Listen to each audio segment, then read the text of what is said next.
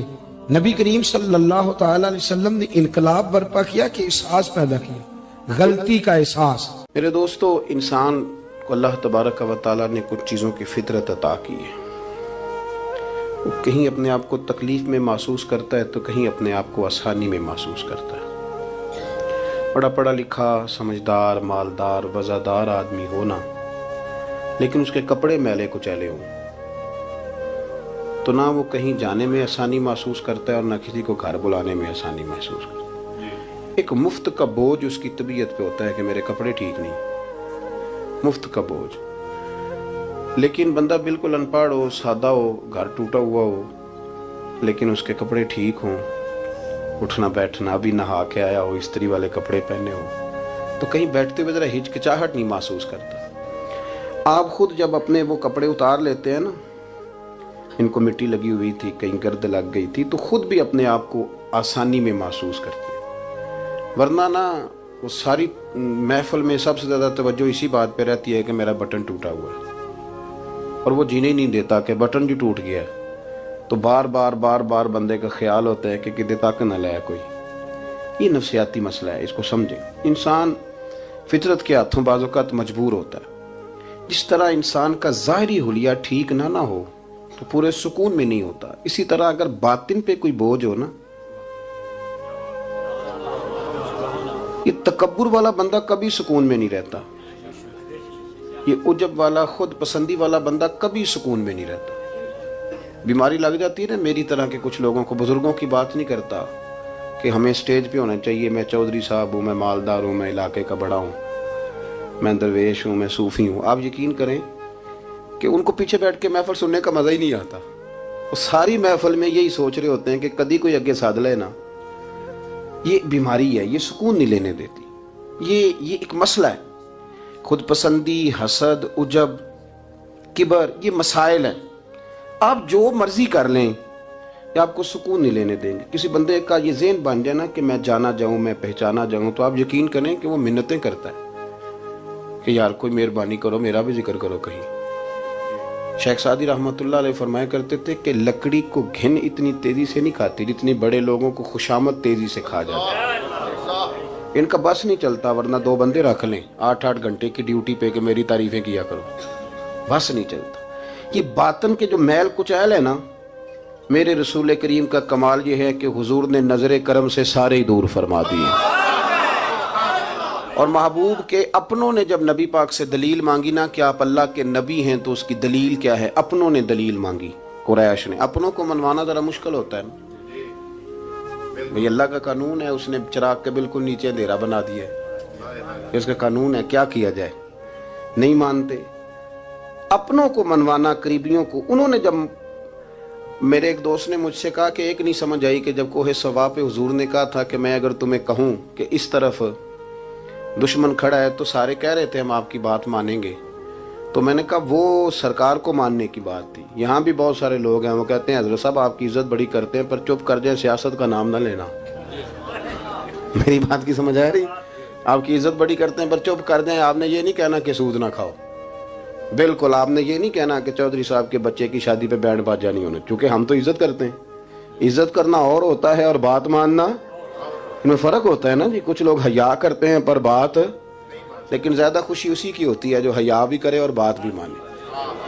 تو اپنوں نے جب دلیل مانگی نا کہ آپ اللہ کے رسول ہیں تو اس کی دلیل کیا ہے، تو اللہ کریم نے فرمایا محبوب ان سے فرمائیے فقد لبثت فیکم عمرا من قبلہ، وہ باہر سے تو نہیں نہ آیا، میں نے تمہارے درمیان عمر کا حصہ گزارا ہے، افلا تعقلون، کیا تمہیں عقل نہیں؟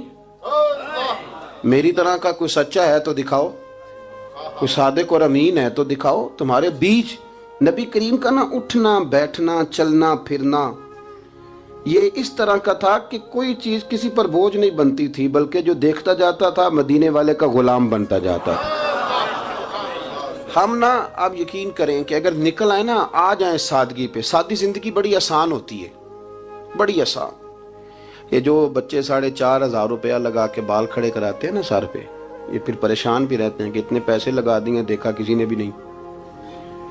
اور جو بزرگ ابھی آیا نا، اس نے گھاس کاٹی ہے، بھینسوں کو چارہ ڈالا ہے، کپڑے بس اس نے جلدی سے پہن لیے، صحیح استری، اس کو کوئی فکر نہیں، کوئی دیکھے تب بھی ٹھیک ہے، نہ دیکھے تب۔ نبی پاک صلی اللہ علیہ وسلم نے انسان کو کہا کہ اندر کا بوجھ اتار دے، ورنہ تیرے لیے جینا مشکل ہو جائے گا۔ یہ اتار دے اندر کے سارے بوجھ، یہ جھوٹ کا بوجھ، یہ عداوت کا بوجھ، یہ حسد کا بوجھ۔ اعلیٰ حضرت بریلوی رحمۃ اللہ علیہ ملفوظات شریف میں فرماتے ہیں کہ حسد کرنے والا سامنے والے بندے پہ اعتراض نہیں کرتا، بلکہ حسد کرنے والا اللہ کی تقسیم پہ اعتراض کرتا ہے۔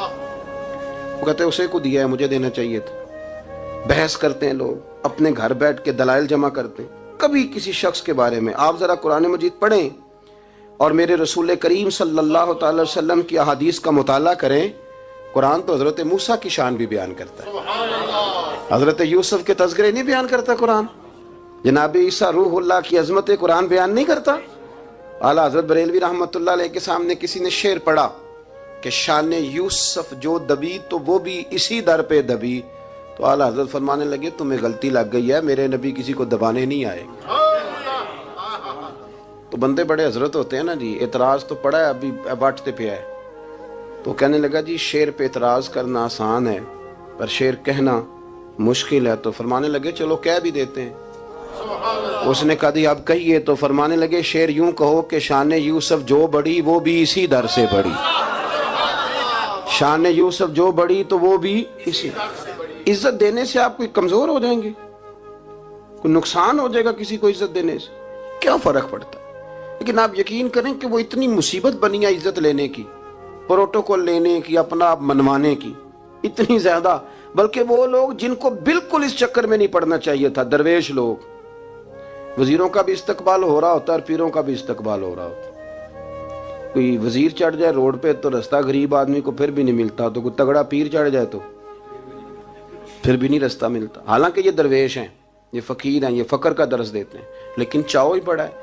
میرے رسول کریم صلی اللہ علیہ وسلم نے سادہ اور سمجھ والا اور عین طبیعت کے مطابق، جس میں کسی بندے کو کوئی مشکل نہ ہو۔ پتہ ہے میرے محبوب کا کمال یہ تھا کہ نبی کریم تک رسائی بڑی آسان تھی، ہر بندہ بڑی آسانی سے پہنچ جاتا، بڑی آسانی سے۔ بخاری میں بھی حدیث ہے، لیکن قاضی اعجاز رحمۃ اللہ تعالی علیہ نے بڑے پیار سے لکھی ہے اور انوکھا رنگ ان کی تحریر میں چھلکتا ہے۔ حضرت انس بن مالک رضی اللہ تعالیٰ عنہ فرماتے ہیں کہ ملک شام کا ایک شخص حضور کی بارگاہ میں حاضر ہوا اپنے بادشاہ کا کوئی پیغام لے کے۔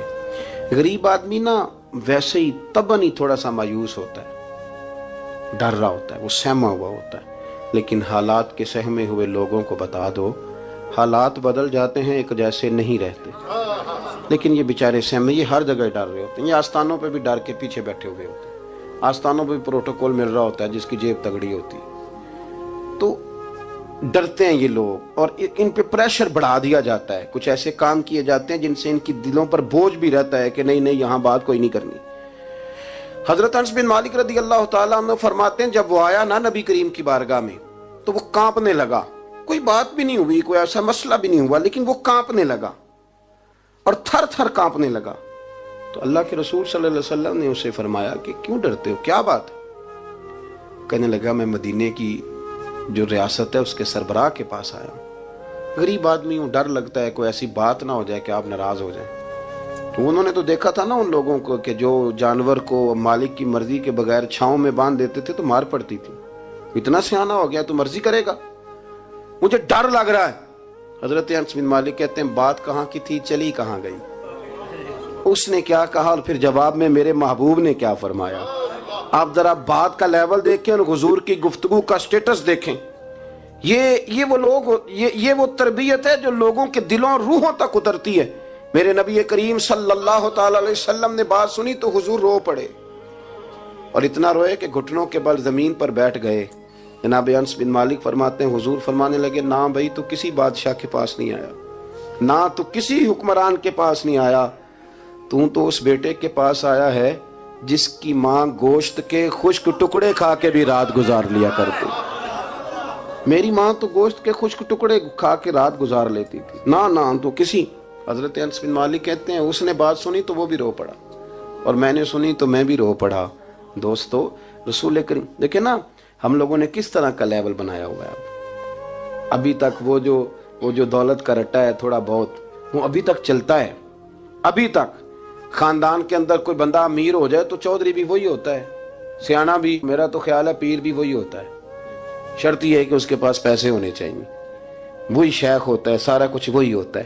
نبی پاک صلی اللہ علیہ وسلم نے ہمیں کہا کہ یہ تمہارے اندر کے بوجھ ہیں. ماہا کافی صدرک, گناہ جو ہوتا ہے یہ کھٹکتا ہے سینے میں, یہ بندے کو پریشان کرتا ہے, بندہ تکلیف میں ہوتا ہے کسی کو پتہ نہ چل جائے. ہم لوگوں نے آہستہ آہستہ کر کے نا احساسات کی دنیا چھوڑ دی ہے. ہمارا مزاج نہیں, چھوٹی چھوٹی باتیں ہوتی ہیں لیکن ہم توجہ نہیں کرتے. کوئی اتنا مشکل بات نہیں کہ رات کو بیٹا پھل لے کے آیا تو اپنی بیوی کے کمرے میں چلا گیا. لوگ اس کی ماں کو اور اس کے باپ کو یہ بات آسانی سے کہہ دیتے ہیں کہ آپ حوصلہ کریں, دفع کریں, جو کر رہا ہے کرنے دیں. لیکن جس بندے کی کل کمائی اس کا پتر ہو, اور بھری جوانی میں جس نے کہا ہو بیوی سے کہ چل میں پرانے کپڑوں پہ عید گزار لوں گا, تو نئے کپڑے بچوں کے لے آ. جس نے 30 سال سعودی عرب میں, دبئی میں, مسقط میں, پردیس میں گزارے ہوں اور وہاں کمبل بھی نہ بدلا ہو کہ چلو بچے میرے پڑ جائیں, اس کی کل کمائی باغ تیرے دی کر کر راکھی, ساری عمر گزاری تو جدوں یہ باغ پکن تے آیا لے گئے اور وپاری, تو وہ پھر جا کے تو 6 کنو رکھ کے پلیٹ میں اپنی بیوی سے کہتا ہے جا ابا جی کو دے آ. یہ کہنا آسان ہے باپ کو کہ تو صبر کر, حوصلہ کر, پر وہ باپ جب پیچھے پلٹ کے دیکھتا ہے تو کہتا ہے دنیا نے تو تجھے تحفہ دیا ہوگا, میں نے تو جوانی تجھے دے دی, خوشیاں ساری تیرے نام کر دی اور تو میرے ساتھ یہ سلوک کرنے چلا. احساسات نہیں, اس کو پتہ ہی نہیں. روز دوست کو ٹیلی فون کرتا ہے کہ آج باہر سے کھانا کھائیں. کبھی ابا جی کو بھی کرنا کہ ابا جی آج میرے بغیر روٹی نہ کھانا, میں آؤں گا تو مل کے کھائیں گے. کبھی کہے اماں کو کہ اماں مجھے بڑے بڑے ریسٹورنٹ میں وہ مزہ نہیں آیا کہ تیرے ہاتھ کے چاولوں کی روٹی میں مزہ آیا, آج پکا نا. مجھے لگتا ہے اماں کو راشا بھی ہو نا, راشا بھی ہو تو پھر بھی وہ تیرے لیے محنت کرے گی. لیکن احساس ضروری ہے نا, وہ ہم پیدا نہیں کرتے, وہ ہماری توجہ نہیں جاتی. صاحب طبقات کہتے ہیں نبی کریم صلی اللہ تعالی علیہ وآلہ وسلم نے نا جب صحابہ کرام آئے تھے مکہ مکرمہ سے مدینہ طیبہ, تو آپ نے سن رکھا ہے کہ انصار مدینہ نے اپنی جائیدادیں بھی تقسیم کر کے آدھی آدھی مہاجرین کو دے دی تھی. تو ان میں ایک حضرت ام ایمن بھی تھی, نبی کریم کی رضائی والدہ ہیں. کہ حضرت عبداللہ رضی اللہ تعالیٰ عنہ جو سرکار کے والد گرامی ان کی آزاد کردہ لونڈی, حضرت سیدہ طیبہ طاہرہ جناب آمنہ رضی اللہ تعالیٰ عنہ کی بھی بڑی خدمت کی انہوں نے. ان کو بھی ایک باغ ملا ہوا تھا. جب وہ خیبر کے علاقے فتح ہو گئے, یہودیوں سے بہت سارے علاقے لے لیے, تو اللہ کے رسول صلی اللہ علیہ وسلم نے فرمایا اب اس طرح کرو کہ یہ جو تم نے جائیدادیں لی ہوئی ہیں نا انصار سے, یہ واپس کر دو اور تمہیں اس میں سے دے دیتے ہیں. اور حضور علیہ السلام نے انصار مدینہ سے بھی کہا کہ میں ان کو یہ جائیدادیں دے کے اور تمہاری واپس کرانے لگا ہوں. تو انصار نے تو وہاں بھی بڑا انوکھا جواب دیا کہ یا رسول اللہ ہماری والے بھی رہنے دیں اور وہ والے بھی ان کو دے دیں. وَيُقْصِرُونَ عَلَىٰ أَنفُسِهِمْ وَلَوْ كَانَ بِهِمْ خَصَاصَةٌ, یہ بھی ان کے پاس رہنے دے. محبوب نے فرمایا نہیں, میرا فیصلہ یہی ہے. حضرت ام ایمن رضی اللہ تعالی عنہ کے حصے میں ایک باغ آیا ہوا تھا, تو محبوب کریم سید عالم صلی اللہ علیہ وسلم نے کہا اماں جی آپ کو کوئی اور باغ دے دیتے ہیں, یہ والا باغ واپس کر دیں. سیدھی سادی بی بی تھی, ناز تھا کہ میں نے حضور کی خدمت کی ہے بچپن میں, ناز تھا. کہنے لگی میں تو نہیں واپس کرتی, یہ ناز ہے, ورنہ حضور کو کوئی انکار کر سکتا, میں تو نہیں واپس کرتی. حضرت عائشہ صدیقہ رضی اللہ تعالی عنہ فرمانے لگی اماں جی یہ آپ کیا کہہ رہی ہیں؟ حضور فرمانے لگے عائشہ آپ خاموش ہو جائیں, یہ بڑھاپا ہے, اس کے احساسات ہیں, اس کے جذبات ہیں. آپ یقین کریں کئی دفعہ بوڑھے بیچارے نا درد سے بات نہیں بتاتے کسی کو, وہ کہتے ہیں کیا کریں, کپڑا اٹھائیں تاکہ پیٹ ننگا ہو جائے, کیسے بات کریں. نبی کریم سید عالم علیہ الصلوۃ والسلام اماں جی کے قریب گئے, کہا اماں جی میرے ساتھ چلو ایک دفعہ باغ دیکھ تو لو. حضور ساتھ لے کے گئے, ایک باغ دکھایا تو کہنے لگی نہیں میں نے نہیں لینا, یہ مجھے میرے والا ٹھیک ہے. حضور نے پھر دوسرا دکھایا, کہنے لگی یہ بھی نہیں مجھے پسند. محبوب نے تیسرا دکھایا تو کہنے لگی یہ تو میرے والے باغ سے بھی پیارا ہے, یہ میں لے لوں گی. جب وہ مسکرائیں تو حضرت عائشہ کہتی ہیں میں نے حضور کی آنکھوں میں آنسو دیکھے، فرمایا الحمدللہ اس کا دل نہ راضی ہو گیا ہے۔ یہ طریقہ ہے میرے عزیز، تھوڑے احساسات تو پیدا کریں، تھوڑے اپنے جذبات۔ کتنی خود غرضی والی زندگی ہے کہ مجھے صرف میرا ہی خیال ہے، اور جو جہاں بیٹھا ہے نا، پتہ ہے ہم پریشان زیادہ کیوں ہیں؟ میں مولوی ہوں تو میں سارا دن یہی تقریریں کرتا ہوں، لوگ مولویوں کی عزت نہیں کرتے، لوگ مولویوں کی عزت نہیں کرتے، تو میں کہتا ہوں چھوڑیں یہ رٹا، عزت مانگنے کی کیا ضرورت ہے؟ اب منت مانگ کے عزت کرانی ہے؟ چھوڑیں، کوئی ضروری ہے؟ میں اس طرح کرتا ہوں کہ میں عزت کرنی شروع کر دیتا ہوں۔ میں کرتا ہوں نا 15-20 علماء کی عزت، چلو ہم آپس میں شروع کر لیتے ہیں، آپ بھیک مانگتے ہیں، کیا ضرورت؟ پیار دینا شروع کریں، روز بروز مطالبہ کرنا کہ میری خدمت کرو، میرے پیچھے چلو، اس سے تو دقت پیدا ہوتی، انسان تکلیف میں رہتا ہے۔ میرے رسول کریم علیہ السلام خیال رکھتے، چھوٹے چھوٹے بچوں کے جذبات کا بھی خیال کرتے، بوڑھوں کے جذبات کا بھی خیال کرتے۔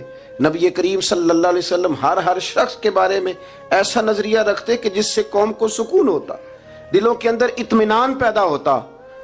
حضرت عائشہ صدیقہ رضی اللہ تعالیٰ عنہ فرماتے ہیں ایک دن گھر میں تشریف فرماتے، اور طبیعت مبارک میں نا بڑی، میں دیکھ رہی تھی کہ بڑا حشاش بشاش ہے سرکار کا مزاج، بڑی خوبصورتی۔ آج غم امت میں حضور اس طرح پریشان نہیں جیسے اکثر ہوتے ہیں۔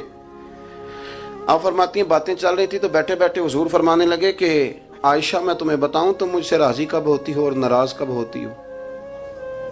کہتے میں نے عرض کی یا رسول اللہ میں اور آپ سے ناراض؟ فرمایا چل سن تو لینا، سن تو لینا، ذرا بات سننا، ذرا سن تو لے، سننا۔ عرض کی یا رسول اللہ حکم فرمائیں۔ فرمایا تم کبھی کبھی قسم اٹھاتی ہو، ذرا احساس کی شدت دیکھی، لفظوں اور جملوں کا خیال رکھنا، سامنے والے کا اسے آسانی دینا۔ نبی کریم صلی اللہ، دیکھیں نا، میں نہیں پرواہ کرتا جی، اب بیویوں کی باتیں کون سنے، میں نہیں پرواہ کرتا جی فلانا تو ان پڑھ ہے، لیکن جو ہمیں حضور نے ذوق دیا جینے کا، جو تسلی دی ہمیں زندہ رہنے کے لیے، جو ہمیں کہا کہ یہ چیز تمہیں جوان کرے گی، ٹھنڈا رکھے گی، نبی کریم صلی اللہ تعالیٰ علیہ وآلہ وسلم فرمانے لگے عائشہ تم نا کبھی کبھی قسم اٹھاتی ہو؟ کہا یا رسول اللہ اٹھاتی ہوں۔ فرمایا جب تم تھوڑا بہت ناراض ہوتی ہو نا کہ کسی اور زوجہ کے پاس وقت زیادہ گزر گیا ہے، تو پھر تم پتہ کس طرح قسم اٹھاتی ہو؟ تم کہتی ہو مجھے ابراہیم علیہ السلام کے رب کی قسم، اور جب تم راضی ہوتی ہو تو کہتی ہو مجھے محمد مصطفیٰ کے رب کی قسم۔ اور مجھے پتہ ہے، جناب عائشہ کہتی ہے میں رو پڑی، میں نے کہا محبوبہ بات بالکل اسی طرح ہی ہے، لیکن قربان جاؤں یہاں تک خیال رکھتے ہیں آپ، حضور یہاں تک احساسات ہے، یہاں تک۔ فرمایا مجھے پتہ ہوتا ہے کب تمہارا جذبہ کیا ہے اور کب تمہارا رنگ کیا ہے۔ دوستو یہ چیزیں جب نکل جاتی ہیں نا مزاج سے، پھر آسانی ہو جاتی ہے۔ لیکن وہ ہمارا اپنے آپ کو پسند کرنا، اپنی طبیعت پہ ناز کرنا، اپنے آپ کو دیکھتے رہنا، اور اپنی تعمیر میں اتنا غرق ہونا کہ باقی ساری خوبصورتیوں سے بھول ہی جانا، صرف نظر ہی کر لینا۔ تھوڑا تھوڑا پیار بانٹیں، اتنا اوپر کھڑے ہو کے نیچے دیکھو گے تو ہر چیز چھوٹی نظر آئے گی، کبھی کبھی نیچے کھڑے ہو کے بھی اوپر دیکھیں، انشاءاللہ بڑے بڑے قد والے لوگ دنیا میں ملیں گے، بڑے بڑے قد والے۔ بہت سارے لوگ مجھے کہتے ہیں نہیں کامل پیر نہیں ملتا، میں کہ نہیں ملتا، پیسے بندے دی جیب ٹھیر سارے ہوں تو پھر کامل پیر کیویں ملے؟ اور 2 MA وہ کر جائے، چاہے سیپلیوں میں ہی پاس کر جائے، پھر کامل پیر کیسے ملے؟ وہ ہو چودھری صاحب اور اس کو پیر مل جائے۔ ان 3 بندوں کو پیر ملتا، اس کے لیے تو تھوڑا نیچے اترنا پڑتا ہے نا جی۔ پہلے جو برتن بھرا ہوا ہو تو اس میں پیر صاحب کیا ڈالیں گے؟ کوئی خالی ہوگی تو شے اندر آئے گی نا۔ اپنی زندگی میں تھوڑا سا لیول۔ حضرت خواجہ شمس العارفین سیالوی رحمۃ اللہ علیہ، خواجہ صاحب گزر رہے تھے تو ایک بچہ نا، ہمارے دیہاتوں کے بچے جو ہوتے ہیں نا وہ ان کا اپنا سٹائل ہوتا ہے اور وہ بڑے مست لوگ ہوتے ہیں، اصل مزہ وہی بچے اٹھاتے ہیں جو دیہاتوں کے ہیں، وہ جو زندگی گزارتے ہیں بڑی شاندار ہوتی۔ میں آپ کو تجربے کی روشنی میں کہہ رہا ہوں، میں نے دیہات بھی کھول کے دیکھے اور شہر بھی سارے دیکھے، اللہ ماشاء اللہ ڈھیر سارے شہر میں نے دیکھے، اور میں نے اس میں دیکھا ہے کہ زیادہ سکھی یہی بچے رہتے ہیں جو مٹی میں بھی کبھی کبھی دوڑتے ہیں، ہاں جو سن لیتے ہیں تھوڑی بہت۔ آپ یقین کریں کہ سارے گاؤں کے بوڑھے ہی دادا ہوتے تھے اور سارے ہی چاچے ہوتے تھے اور سارے ہی، اب تو رٹا بن گیا، اب تو مسئلہ خراب ہو گیا، عجیب سی الجھن لوگوں نے پیدا کر دی۔ خواجہ صاحب رحمۃ اللہ علیہ گزر رہے تھے تو ایک بچہ بیری کو روڑے مار رہا تھا، روڑے سارے جمع کر لیے اور مارتا جا رہا ہے، اور یہ بچے گاؤں کے جب یہ فائرنگ کرتے ہیں نا بیری پہ تو یہ روڑے پہلے جمع کر لیتے ہیں تاکہ پھر بے دریغ بغیر رکنے کے اپنا کام کرتے رہیں۔ تو مار رہا تھا تو حضرت